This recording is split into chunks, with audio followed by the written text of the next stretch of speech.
Hey everybody, Marcos Villegas standing here with Mark Munoz, of course, for Fight Up TV. And Mark, man, you just you can't catch a break in terms of the people you fight. You're always fighting your friends, man. You're always fighting your homeboys. What's going on here? I don't know, man. It's just how it is, I guess. You know, I mean, you got to be able to just have a perspective of just business. You know, it can be personal. So whenever the fight got announced, it was all a surprise to me. So I was just like, we're fighting each other now? It's like crazy. So we go to this dinner, the Helio Gracie 100 years celebration dinner. And I just went up to him. I said, man, winner buys dinner. And he goes, okay. So now we're gonna be friends at the we're friends before. We're gonna set our friendship aside for about 25 minutes, and then afterwards we're gonna have dinner together. Was that dinner the first time you had seen him since the fight was announced? No. 2 days before we trained, and then when the fight got announced, we called each other. Like, hey, there's the gritty stuff. That's what I want to know. So this phone call, was it awkward? Like, how was it? Yeah, it was awkward. Yeah. We're like, we're fighting each other, man. And like, he's like, yeah. So he's like, so it was awkward. Yeah, it was awkward. And obviously we don't want to fight each other, but it's something that we got to do, you know. And it just sucks either way, but you know. Yeah, I don't know what to say about it. You know what I'm saying? So, but it's gonna be a good fight. It's gonna be a great fight because Lyoto, he's always been a guy that's like very strategic, very like puzzling to a lot of fighters. But for me, I love that. I love figuring out the puzzle. I love doing it and figuring it out. And I feel like I have a really good solution for it. You know, looking at this fight, do you feel that this matchup and this style is a lot more difficult than what Michael Bisping brought to the table? Yeah, I truly believe that this is a little bit more difficult, but this fight's more rewarding too. I feel. Not putting anything past Michael Bisping, but you know, to fight a former champion. I mean, he's a former champion at 205, dropping down to 185. So that's another thing we have to talk about is him dropping down to 185. Is that going to be a problem? But he's always been a light heavyweight. Yeah. He's always been weighing in below the limit at 202, 201. He even weighed in 199 sometimes. So I don't think it's going to be an issue, but you know, we'll see. If I see signs of fatigue, I'm gonna go a little bit harder. So, but we'll see. I mean, but it's a tougher fight in terms of having a good strategy. That's how it's tougher. Yeah. No, looking up to the buildup of the previous fight you were supposed to have against Bisping, he was doing a lot of trash talking, and he was hyping up the fight, and it got fans like really into it, like really excited and everything. And then you go to a fight like this, who's a friend, and you don't trash talk. Lyoto doesn't trash talk, so I feel kind of lost a little bit of momentum in that sense. Yeah, but you know, a lot of people are still excited about the fight. I mean, just because, you know, they know with me they're gonna see excitement in the fight anyways. And with Lyoto, they've seen kind of like lackluster, but only lackluster only because if his opponents doesn't really engage. So, but I truly believe that this is gonna be a fight that you're gonna remember. You can't trash talk. Do a little trash talking, Mark. Say he has dandruff or something. Man, I can't do that. I can't do that against Lyoto, man. He's my boy, man. And it's not you as a fighter as well. When you're hitting them, though, are you gonna picture Michael Bisping's face?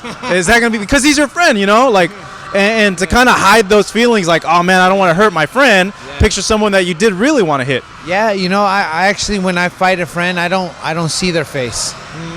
Yeah, I see a target. I don't see their face. Like when I fought Aaron Simpson, when I fought CB Holloway. I mean, it was the same thing. Like I wasn't looking for a face. I just saw the target and I went for it. So yeah, it's very interesting. Something I didn't know. You know, wow, that puts a lot of things in perspective now. So you might be picturing Bisping when you're hitting him. You know, looking at this matchup as well. You know, he's done really well against wrestlers. You know, in your opinion, do you feel you're the best wrestler he's faced? But overall, he's done really, really good against wrestlers. Yeah, he's done well against wrestlers. I've watched him fight Phil Davis. He lost against Phil Davis, though. He did well with defending the takedowns, but Phil Davis was actually able to take him down and get the decision. It was kind of a it could have went either way type of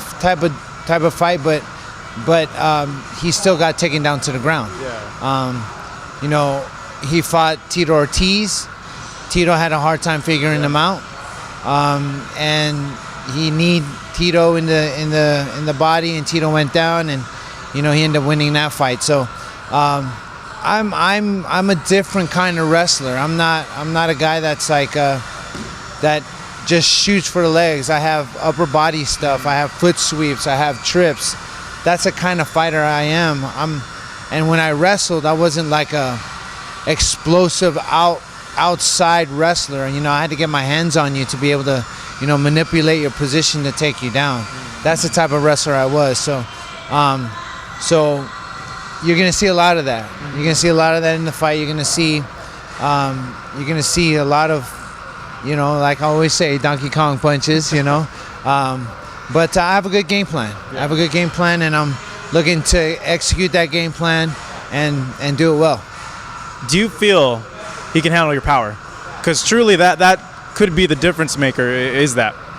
Yeah, I think my power is a problem for a lot of fighters at this weight class, and we've trained together, so he knows. He knows what I have. I know what he has, and we just got to present it differently now because I bet he's training the clinch work. He's training the leg takedowns. He's training all that stuff. So I got to present it differently and do different techniques. Obviously, I had to bring in different people for karate and different people that can emulate Lyoto. And there's not many people that can do that. It's tough. But I've been able to do that, and I'm excited for this fight. You didn't show him everything, though, in training. You left a few things out, a few surprises, so to say. Oh, yes. Yes. I always leave some surprises. So I don't ever give everything. And it's hard, too, because everything I've learned over 25 years of wrestling, like you can't just learn within 6 months, within a year. You can't. It's impossible. So there's a lot of little intricacies that make those moves work.